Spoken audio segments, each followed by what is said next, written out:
And I've just pulled tons of stuff out of this thing. I mean, the whole back of this thing is made from wood. It has like wood.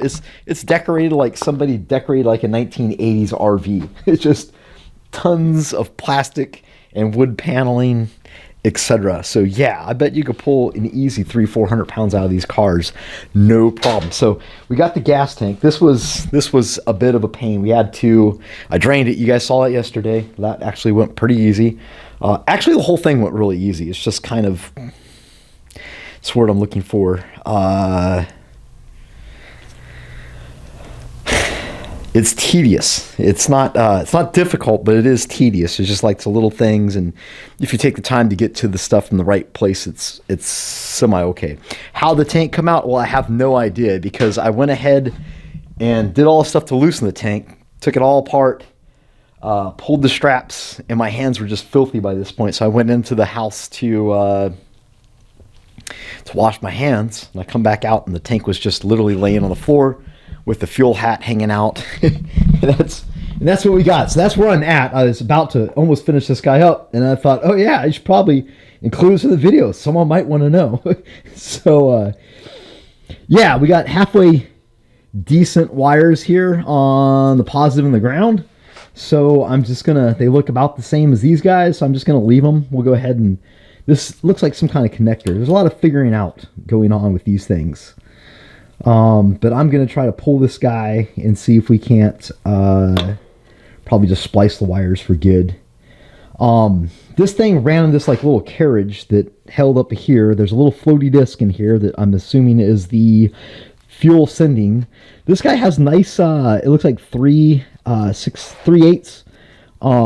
metal tubes all the way through the hat on both the return and the feed and the return, so that makes it nice. I have a bunch of E85 safe hose that I'm going to replace that with, and we're going to have it so if we want to run E85, we can run E85, and if we don't, who cares.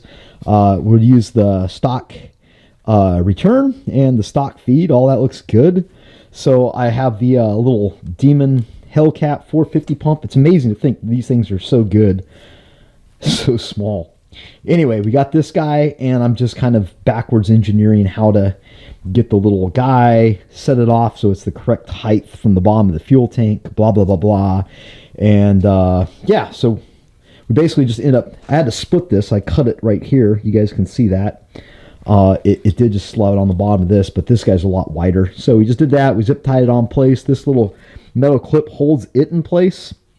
We'll put another clip on the bottom just to keep that guy nice and tucked in there. And then our little fuel filter guy will stick on the bottom of this, and we'll basically just run a hose from here to here. And then we're good. I mean, we're honestly just, oh, the wire, we just got to solder the wires in, and then we should be good. So pretty happy about that. That seems easy enough. Hey, monkey. Hi, Princess Paws. Oh, you're so sweet. Hi. Hi, my murder dog. Hi, murder dog. Hey, murder dog, too. Hello. Oh, your ear's folded over. Let me fix it for you. Can I fix your ear? All right, so, guys, we got this guy plopped in here, and we just kind of shoved it to the back because we think, like, we're pretty sure that's where the foam block and everything lined up. Or I should say that I'm pretty sure that that's where it lined up in the block, which gives us, I mean, you can see where our center of our axles are here, and the block's there. It's not too bad. It's not like Audi style where you put it over the front bumper.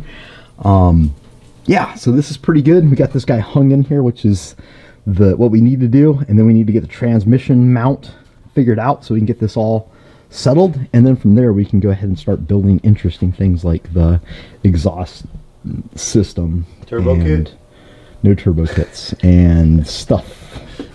No turbos and no headaches. That's what we're going for with this build. All right, so that's where we're at. She is plumbed in here, and I'm not upset. You upset, Jacob?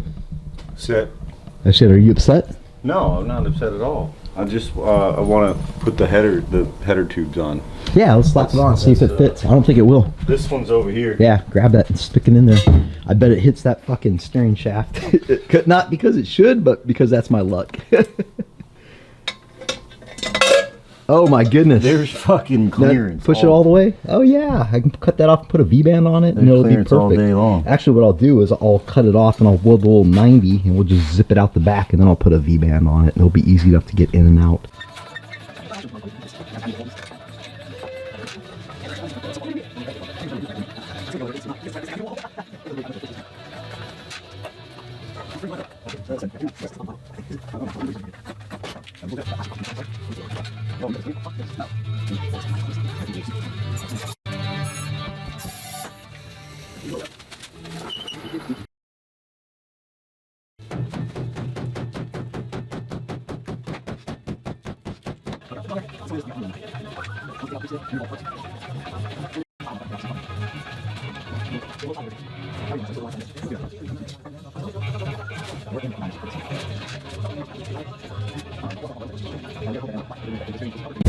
All right, it's like the Christmas season. Today is the 8th of December, something like that.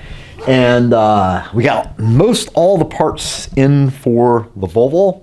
So, and then I've already hung the transmission and welded in the mount, and we are permanently, I got a slip yoke. Look at this. I got slip yokes, y'all, and stuff. So, one thing I wanted to do is these tires, if you look at them, they look really cruddy and really bad. I've had pretty good luck. My friend's wife, Jay, that's not her name. Her name is actually Cheryl. But she works for Rain-X, I think it is, or whoever owns Rain-X, and she gave me some of this stuff once, and it worked. It was unbelievable how good this stuff works. So I'm hoping that it's going to work as unbelievable on these. But you guys saw the before. I just want to take it before. I'm going to take all these off. I'm going to hose them down, power wash them. I'm going to give you guys the after, so you'll be able to see how does no scrub black magic actually work. Worked pretty good last time. All right, to be fair, the tires, they are cleaner. So there you go. Not bad, huh? But it didn't get deep in there.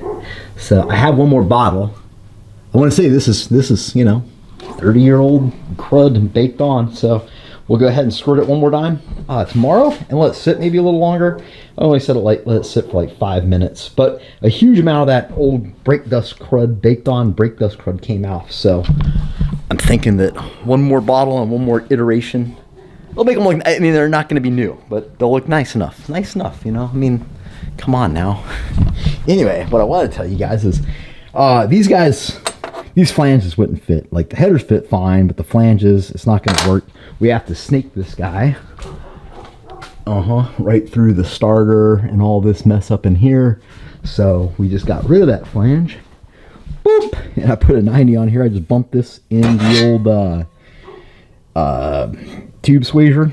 And now we got a good starting point. We'll take that right past the bell housing, and then we'll put a little V-band guy right now. And we'll do the same thing we did the Phoenix. We'll use a flex joint with 2 V-bands, V-band on either side, and that way if we have any trouble with the flex coupler guys, we can just throw them away. Weld on new V-bands, and they'll be good again. But I usually don't have problems with those flex couplers on the downside of the exhaust. It's usually if you try to put them before a turbo. So hopefully have good luck. I ordered the ones without the wire mesh on the inside. They tend to do it just a tad bit better, but I don't like not having some sort of a ball joint, some kind of joint in the exhaust that allows it to kind of shimmy and shake, because that's what it naturally does anyway. The best thing to do is probably one of those old-fashioned ball joints with the springs and the little fiber ring, and those things work really good. But this is what we got. We got some little stubby guys. We'll use those, and I got to do the same thing with the other side because it almost hits the steering column, but not a big deal. We'll have our headers done like lickety split, and like I said, I got like almost all the parts in for this guy, minus a computer that doesn't seem to want to get made. And we're gonna have to work this whole weekend. It's Thursday, so I got tomorrow is a busy work day, and then all weekend we're just gonna bang away hard. We're gonna do hard work and hopefully get the whole exhaust. We're gonna hopefully get it all done. There's not much I gotta do, so we'll hopefully get it all done this weekend. It's pretty optimistic, Mike, but we're gonna shoot for it.